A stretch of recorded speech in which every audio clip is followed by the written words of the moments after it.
Hello students, तो आज अपन क्या पढ़ने वाले, जेनेटिक्स। ठीक है। जेनेटिक्स का मतलब होता है आनुवांशिकी, है ना। तो जैसे कि हमने देखा अभी तक जितने भी चैप्टर देख लिया है, तो उसके बाद नेक्स्ट टॉपिक है अपना जेनेटिक्स। तो जेनेटिक्स का मतलब होता है आनुवांशिकी। तो ये आनुवांशिकी हमको ये बताता है कि कैसे कोई जैसे कैरेक्टर से कोई लक्षण है एक जनरेशन से दूसरी जनरेशन ट्रांसफर होते हैं। ठीक है। तो हमको सबसे पहले इसमें पढ़ना पड़ेगा हेरिडिटरी। हेरिडिटरी और इनहेरिटेंस। ठीक है। हेरिडेटरी और इनहेरिटेंस। हेरिडिटरी और इनहेरिटेंस को अपन हिंदी में क्या बोलते हैं? वंशागति। वंशागति और आनुवंशिकता।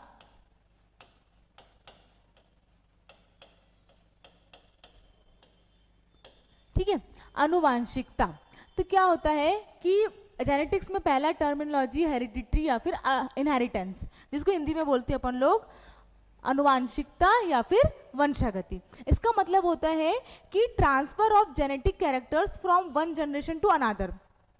मतलब कोई लक्षणों का ट्रांसफर कहाँ से कहाँ होना, एक जनरेशन से दूसरे जनरेशन जाना। ठीक है। तो ये कहलाती है हेरिडिटरी। हेरिडिटरी या फिर वंशागति ये कहलाता है कि transfer of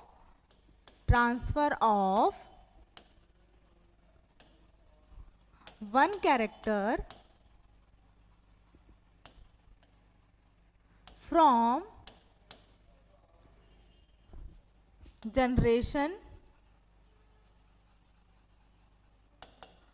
one generation to another। ठीक है। तो वंशागति क्या होता है? Hereditary transfer of one character और more character from one generation to another. लक्षणों का एक पीढ़ी से दूसरी पीढ़ी में जाना क्या कहलाता है? वंशागति। तो ये पहली पॉइंट होगी हेरिडिटरी। नेक्स्ट पॉइंट क्या है? विभिन्नताएं।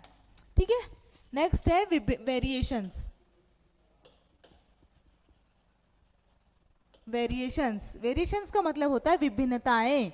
वेरिएशंस का मतलब होता है विभिन्नताएं। इसका मतलब है कि डिफरेंसेस इन द ऑर्गेनिजम्स। मतलब हर ऑर्गेनिजम्स में क्या होते हैं, कुछ कुछ असमानताएं होती है, वो क्या कहलाती है? वेरिएशंस। तो वेरिएशंस का मतलब होता है विभिन्नताएं। इसकी डेफिनेशन है डिफरेंसेस अमंग ऑर्गेनिजम्स। ठीक है। विभिन्नताएं जीवधारियों के बीच में क्या होने वाला?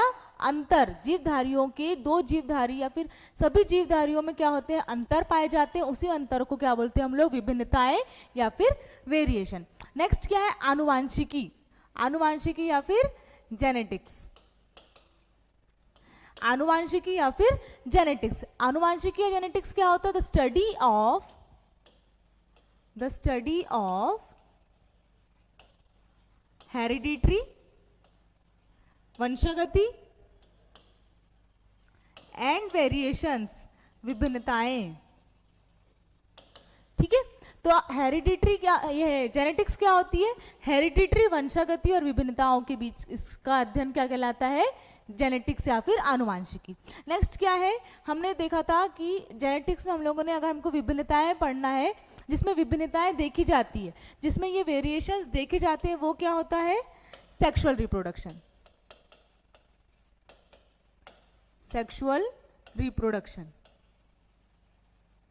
ठीक है। जिसमें हम लोग को ये विभिन्नताएं देखने को मिलती है, वो क्या कहलाता है? Sexual reproduction. सेक्सुअल रिप्रोडक्शन में क्यों विभिन्नताएं देखने मिलती है? क्योंकि इसमें दो सेक्स इन्वॉल्व होते हैं। बोथ सेक्स इन्वॉल्व्स, है ना। दोनों सेक्सेस इन्वॉल्व होते हैं, मतलब मेल भी और जेंडर भी, मेल भी और फीमेल भी।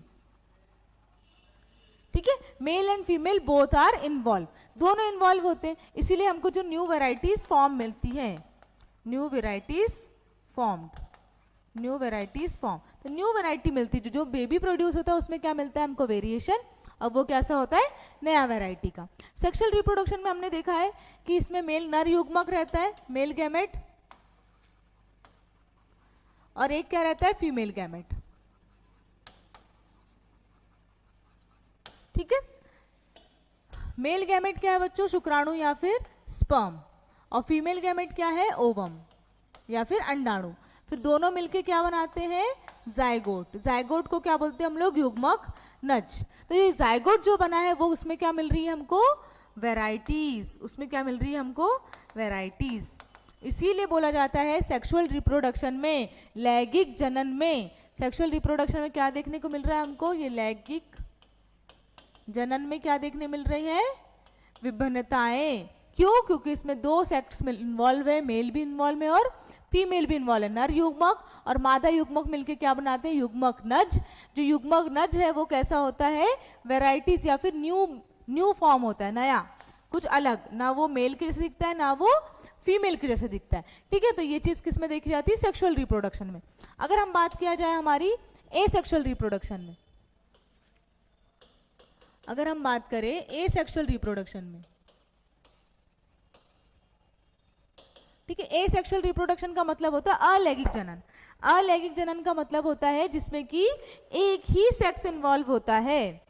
एसेक्सुअल रिप्रोडक्शन का मतलब होता है वन सेक्स इन्वॉल्व, मतलब एक ही पेरेंट, मतलब वन पेरेंट, एक ही पेरेंट क्या होता है, इन्वॉल्व होता है। मतलब इसमें कि जो एक पेरेंट है उसका जो डीएनए है वही डिवाइड होके क्या बन जाता है, डॉटर सेल्स में डिवाइड हो जाता है।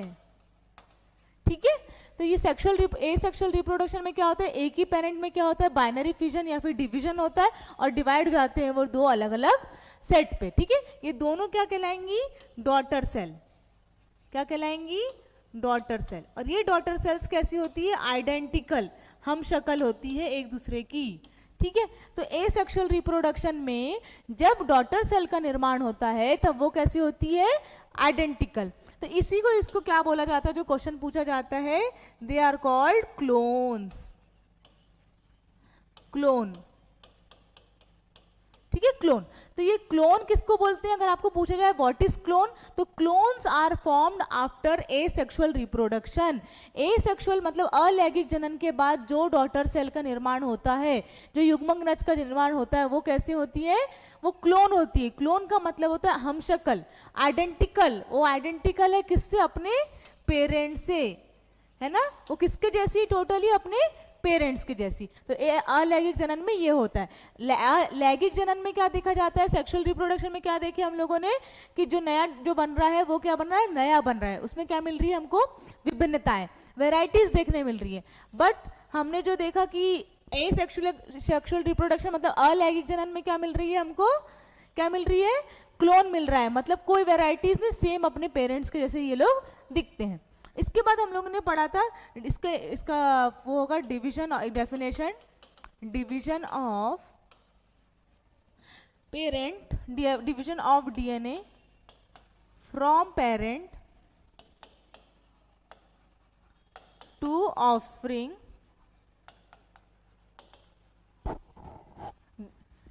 Division of DNA from parent to offspring, कैसा डिवीजन हो रहा है बच्चों, वो equal division of DNA from parents to offspring. DNA का जो डिवीजन है वो इक्वल दोनों में जा रहा है। जितना पेरेंट्स के पास है उतना ही दोनों डॉटर सेल के पास होगा। तो दैट इज एसेक्सुअल रिप्रोडक्शन। ठीक है, नेक्स्ट क्या है हमारे पास, अब हमने तो पढ़ लिया कि वंशागति क्या होती है, हेरिडिटरी क्या होती है, इनहेरिटेंस क्या होता है। फिर हमने पढ़ लिया वेरिएशंस, विभिन्नताएं क्या होती है। फिर हमने जेनेटिक्स भी पढ़ लिया कि the study of hereditary and variations are called genetics. फिर हमने पढ़ा कि क्या बोलते हैं एसेक्सुअल, हम लोग को जेनेटिक्स में जो हमको वेरिएशंस कहाँ देखने मिलते हैं, वेरिएशंस का मतलब होता है न्यू टाइप ऑफ ऑर्गेनिजम्स। तो वो वेरिएशंस हमको देखने मिलते हैं सेक्सुअल रिप्रोडक्शन में। सेक्सुअल रिप्रोडक्शन का मतलब होता है अलैंगिक जनन। अलैंगिक जनन में हमने देखा कि नई वेराइटीज मिल रही है। फिर हमने एसेक्सुअल रिप्रोडक्शन देखा जिसमें हमें कोई वेराइटीज नहीं मिल रही है, उसको बोलते हैं अपन लोग क्लोन। तो अपन अब पढ़ेंगे कि जेनेटिक्स, तो जेनेटिक्स को आगे बढ़ाया गया कैसे। ठीक है, जेनेटिक्स, तो जेनेटिक्स को पढ़ा गया, किसने पढ़ा, उसके फादर कौन थे, और जेनेटिक्स को किसमें पढ़ा गया, कैसे समझा गया कि हमने आनुवंशिकी जो पढ़ा है वो किस में पढ़ा गया, किस पौधे में, किस जानवर में पढ़ा गया, जिससे समझा गया जेनेटिक्स को।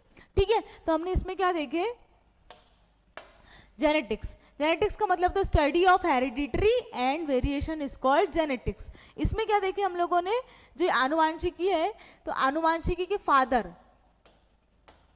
फादर का मतलब होता है जनक, ठीक है। फादर ऑफ जेनेटिक्स कौन कहलाते हैं? Grigor John Mendel, Grigor John Mendel, ठीक है। फादर ऑफ जेनेटिक्स, ये क्वेश्चन पूछा जाता है कि जनक कौन है जेनेटिक्स के, तो ग्रिगोर जॉन मेंडल। इनका बर्थ कब हुआ था, इनका जन्म कब हुआ था? इनका जन्म हुआ था 22 जुलाई 22 जुलाई 1822 इन जर्मनी, ठीक है। दूसरा क्वेश्चन पूछा जाता है इनका जन्म कब हुआ था? 22 जुलाई 1822 इन जर्मनी। नेक्स्ट क्या है? इनका प्रयोग, इनका एक्सपेरिमेंट क्या था, ठीक है। इनका एक्सपेरिमेंट किस पे था, इनका प्रयोग किस पे किया गया था? तो उद्यान मटर, या फिर इसको इंग्लिश में बोलते हैं गार्डन पी, हिंदी में बोलते हैं इसको उद्यान मटर, मतलब गार्डन का मटर। इसका साइंटिफिक नेम क्या है? Pisum sativum, Pisum sativum, Pisum sativum is the scientific name of garden pea. Next, ये एक्सपेरिमेंट कितने साल तक किया गया? 7 इयर्स तक किया गया, ठीक है। इसका ईयर का वो है 1856 से 56, 57, 58, 59, 60, 61, 62, 63, 1863 तक, ठीक है। जो फादर ऑफ जेनेटिक्स कौन कहलाएंगे? Gregor John Mendel. इनका बर्थ हुआ था 22 जुलाई 1822 इन जर्मनी। फिर नेक्स्ट क्या है? इसका एक्सपेरिमेंट कहाँ देखा गया? गार्डन पी में पाइसम सटाइवम। पाइसम सटाइवम क्या है? उस गार्डन पी का साइंटिफिक नेम है। फिर उसका क्या बोलते हैं, इसको एक्सपेरिमेंट चला गया 7 साल तक, 1856 से 1863 तक। ये भी पूछा जाता है एग्जाम में। नेक्स्ट, इस एक्सपेरिमेंट की टाइटल क्या था? इस एक्सपेरिमेंट का टाइटल क्या था? टाइटल को बोलते हैं हिंदी में शीर्षक। शीर्षक क्या था इस एक्सपेरिमेंट का? तो एक्सपेरिमेंट इन प्लांट हाइब्रिडाइजेशन।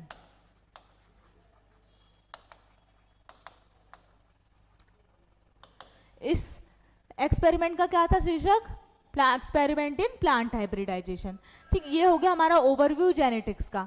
तो आपको पता चल गया कि जेनेटिक्स की खोजकर्ता कौन थे, जेनेटिक्स को स्टार्टअप किसने किया था? मेंडल ने, मतलब ग्रिगोर जॉन मेंडल। इनका जन्म कब हुआ था? 22 जुलाई 1822 में। कहाँ हुआ था? तो जर्मनी में। इन्होंने कितने साल तक एक्सपेरिमेंट किया? तो 7 ईयर्स तक। कब से कब तक? 1856 टू 1863 तक। आपसे क्वेश्चन पूछा जाएगा इस एक्सपेरिमेंट का शीर्षक या टाइटल क्या था? तो experiment in plant hybridization. Next क्या है कि इस एक्सपेरिमेंट को शुरू में जब लॉन्च किया गया, मतलब ये मेंडल द्वारा जब प्रयोग को सामने लाया गया, तो ये उतना फेमस नहीं हो पाया, प्रसिद्ध नहीं हो पाया। क्यों? क्योंकि मेंडल ने क्या किया था, कुछ ऐसी सस्ती जो लोकल मैगजीन में इसको छापा था, तो हर साइंटिस्ट तक ये एक्सपेरिमेंट नहीं पहुंच पाया। तो इस एक्सपेरिमेंट को ज़्यादा बढ़ावा नहीं मिला और ये जो खोज है ये वहीं रुक गई। फिर कुछ सालों बाद क्या हुआ कि साइंटिस्ट, कुछ न्यू साइंटिस्ट है, न्यू जनरेशन वाले साइंटिस्ट है, उन लोगों ने क्या करी, इसकी खोज करी और फिर देखा कि अच्छा इसमें कुछ बात है, इस जो एक्सपेरिमेंट में क्या है, कुछ बात है। तो उन लोगों ने क्या किया, री एक्सपेरिमेंट चालू किया और फिर देखे कि ये एक इनने ट्रुथ बताया है, जेनेटिक्स का क्या बताया है, ट्रुथ बताया है कि 7 इयर्स तक जो उन्होंने एक्सपेरिमेंट किए वो असलियत में एक जेनेटिक्स है, जीन से रिलेटेड बातें हैं। तो उन्होंने क्या किया, फिर उसको बड़ी बड़ी मैगजीन में पब्लिश किया, फिर सबको पसंद आई बातें, फिर क्या हो गया कि वो चीज़ फेमस हो गई, फिर प्रसिद्ध हुई और तब जाके उनको उनके after death, Grigor John Mendel की डेथ के बाद उन्हें क्या मिला गया कि उन्हें फादर ऑफ जेनेटिक्स उपाधि दी गई। ठीक है, उनकी डेथ के बाद उनको उपाधि मिली कि वो जेनेटिक्स है, क्योंकि वो पहले फेमस ही नहीं हो पाया था, उन्हें लोकल मैगजीन में उसको छापा था इसीलिए। ठीक है, तो ये बात हो गई किस चीज की, जेनेटिक्स की, उसकी प्रयोग की, मेंडल की। तो नेक्स्ट क्या आता है कि मेंडल के द्वारा मटर के पौधे का चुनाव क्यों किया गया, है ना, कि मेंडल ने मटर के पौधे का ही चुनाव क्यों किया, है ना, selection of garden pea, selection of garden pea, मतलब ये मेंडल ने सिर्फ गार्डन पी को ही क्यों सिलेक्ट किया, है ना, कि उसने मटर के पौधे का ही चुनाव क्यों किया, मेंडल के द्वारा मटर के पौधों का चुनाव ही क्यों किया गया। पहली बात, उसमें से कुछ खासियत होगी मटर के पौधे में, तो पहली खासियत क्या है, वो एनुअल प्लांट है। एनुअल प्लांट, एनुअल प्लांट का मतलब होता है एक वर्षीय पौधा, एक वर्षीय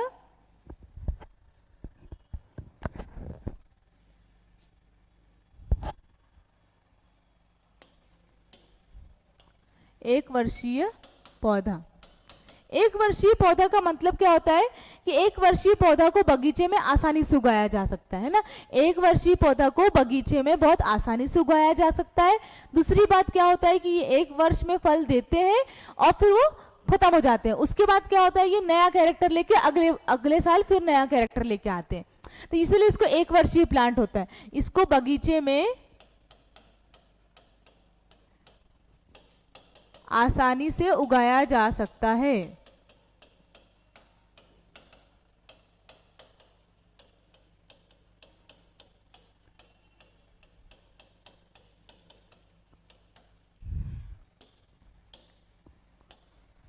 ठीक है, फिर नेक्स्ट क्या बात हो गई, इसमें देखा गया डिफरेंट वैरायटीज, इसमें क्या देखी गई, डिफरेंट वैरायटीज।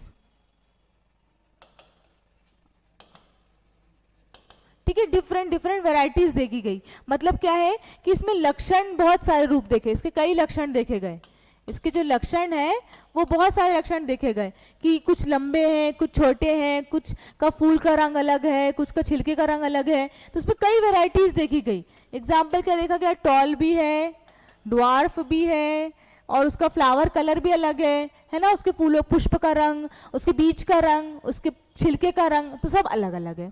ठीक है, तो दैट इज सेकंड पॉइंट। फिर उसके बाद क्या हो गया, ये क्या है, थर्ड पॉइंट क्या है, इस पेड़ में क्या पाया जाता है, नर व मादा फूल दोनों पुष्प पाए जाते हैं। ठीक है, मटर के पुष्प में उभय लीजी बोलते हैं, इसको क्या बोलते हैं, उभय लीजी, उभय लीजी, उभय लीजी मतलब एक ही मटर के पौधे में पुष्प दोनों प्रकार के होते हैं। उभय लीजी का मतलब क्या होता है, both the flower male and female present in one plant, मतलब एक ही पेड़ में दोनों प्रकार के पुष्प देखे जाते हैं, इसीलिए इनको उभयलीजी। उभयलीजी का मतलब क्या होता है, एक ही प्लांट में दो टाइप ऑफ फ्लावर पाए जाते हैं, मेल भी और फीमेल भी।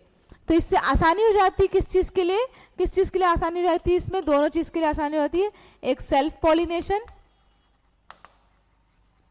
और दूसरी बात हो जाती है क्रॉस पॉलिनेशन।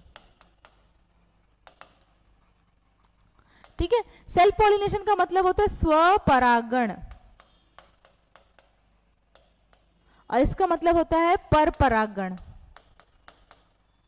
ठीक है, स्वपरागण या फिर परपरागण। स्वपरागण मतलब अगर एक ही फूल में अगर जो हमारी जो transfer of pollen grains from anther to stigma अगर हो रहा है जो स्वपरागण में, तो वो स्वपरागण हो रहा है एक ही फूल में।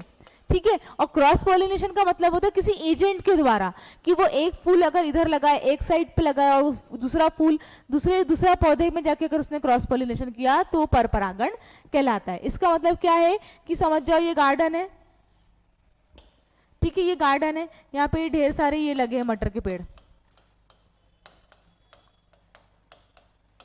ठीक है, ये ढेर सारे मटर के पेड़ लगे, उस पे क्या हुआ है कि ये फूल है, ये फूल है, ये फूल है, ये फूल है। ठीक है, सब में दोनों फूल है।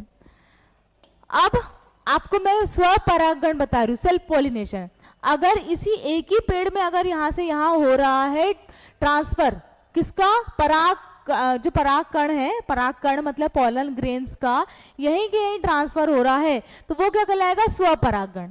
पर अगर इस पेड़ से उठ के वो इस पेड़ तक चले गया किसी हवा के थ्रू, पानी के थ्रू, या फिर एयर वाटर या कोई तितली भौरा इसने लेके चले गए, तो वो क्या कहलाएगा, क्रॉस पॉलिनेशन। एक पेड़ से इस पेड़ के परागकणों को, पॉलन ग्रेन्स को दूसरे पेड़ तक ले जाना, क्या कहलाएगा वो, क्रॉस पॉलिनेशन।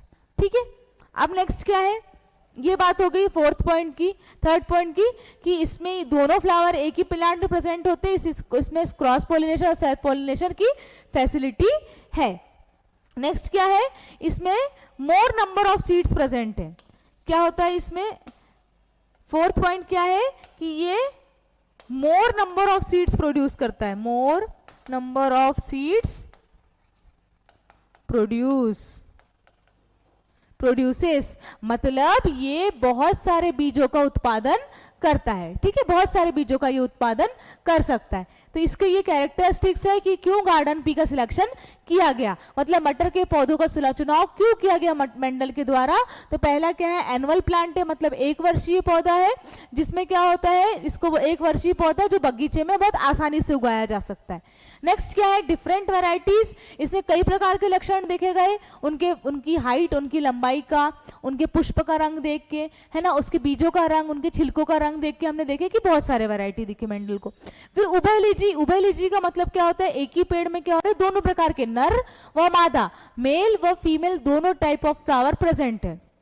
नेक्स्ट क्या है, तो दोनों टाइप ऑफ फ्लावर प्रेजेंट होने के कारण क्रॉस पॉलिनेशन और सेल्फ पॉलिनेशन फैसिलिटेटेड है। मतलब सेल्फ पॉलिनेशन का मतलब होता है स्वपरागण और क्रॉस पॉलिनेशन का मतलब होता है परपरागण, तो दोनों की फैसिलिटी हो सकती है। मोर नंबर ऑफ सीड्स का मतलब क्या होता है, ये बहुत सारे सीड, मतलब बहुत सारे नंबर ऑफ सीड्स क्या करते हैं ये लोग प्रोड्यूस करते हैं, ताकि क्या हो सकता है और जनरेशन आगे बढ़ सकती है। तो हमने आज जेनेटिक्स पढ़ना चालू किया था। ठीक है, जेनेटिक्स में क्या क्या पढ़ लिया था हम लोगों ने। जेनेटिक्स में हमने पढ़ा था कि जेनेटिक पहले hereditary and variation. Hereditary and variations क्या होते हैं, हेरिडिटरी वो होती है वंशागति आनुवांशिकता, transfer of one character from one generation to another, मतलब एक पीढ़ी से दूसरी पीढ़ी क्या जाना, लक्षणों का जाना। फिर हमने पढ़ा वेरिएशन, वेरिएशंस का मतलब होता है डिफरेंसेस अमंग ऑर्गेनिजम्स, जो हमारी विभिन्नता है हमने देखी कि एक ऑर्गेनिज्म से, एक जीव से दूसरा ऑर्गेनिज्म अलग क्यों है, अंतर क्या है, तो वो वेरिएशंस कहलाता है। तो जब हम हेरिडिटरी और वेरिएशंस का अध्ययन करते हैं उसे जेनेटिक्स बोला जाता है, आनुवांशिकी। उसमें हमने सेक्सुअल रिप्रोडक्शन देखा था। सेक्सुअल रिप्रोडक्शन का मतलब होता है लैंगिक जनन। लैंगिक जनन में नर व मादा, मेल व फीमेल दोनों इन्वॉल्व होते हैं। तो जो जायगोट बनता है, जो युग्मक नज बनता है, वो क्या बनता है, न्यू वेराइटीज का मिलता है, कुछ नए लक्षण देखे जाते हैं उसपे। फिर उसमें क्या देखे हम लोग ने, अलैंगिक जनन, एसेक्सुअल रिप्रोडक्शन। एसेक्सुअल रिप्रोडक्शन से जो पेरेंट्स है उसकी जस्ट कॉपी कौन बनते हैं, उनकी डॉटर सेल, तो उनको हमने क्या बोला, क्लोन बोला। उनमें डीएनए भी सेम टू सेम ट्रांसफर होता है, equal number of DNA. Next क्या हमने जेनेटिक्स पढ़ा, जेनेटिक्स आनुवांशिकी। आनुवांशिकी के फादर कौन है, जनक कौन है, ग्रिगोर जॉन मेंडल। उनका जन्म कब हुआ था, 22 जुलाई 1822 इन जर्मनी। गार्डन पी का सिलेक्शन मतलब उद्यान मटर का इन्हें सिलेक्शन किए थे, जिसको साइंटिफिक नेम बोला जाता है पाइसम सटाइवम। नेक्स्ट इन्हें 7 साल तक ये प्रयोग किया था, 1856 से 1863 तक। फिर इस प्लांट का शीर्षक क्या था, शीर्षक है experiment in plant hybridization. Next क्या इनने बताए थे हम लोग को, सिलेक्शन ऑफ गार्डन पी। मैंने ये जो मेंडल ने ये उद्यान मटर का ही सिलेक्शन क्यों किया, एक वर्षीय पौधा था, बहुत सारे वेराइटीज देखे जाते थे उसमें, उभयलिजी था, मतलब दोनों पुष्प एक ही फ्लावर में, जिससे क्रॉस पॉलिनेशन और सेल्फ पॉलिनेशन हो सकता है। नेक्स्ट क्या है, मोर नंबर ऑफ सीड प्रोड्यूस, मतलब ये कई सारे बीज का उत्पादन करता है। तो ये किसके बारे में था, इंट्रोडक्शन जेनेटिक्स के बारे में। ठीक है, थैंक यू।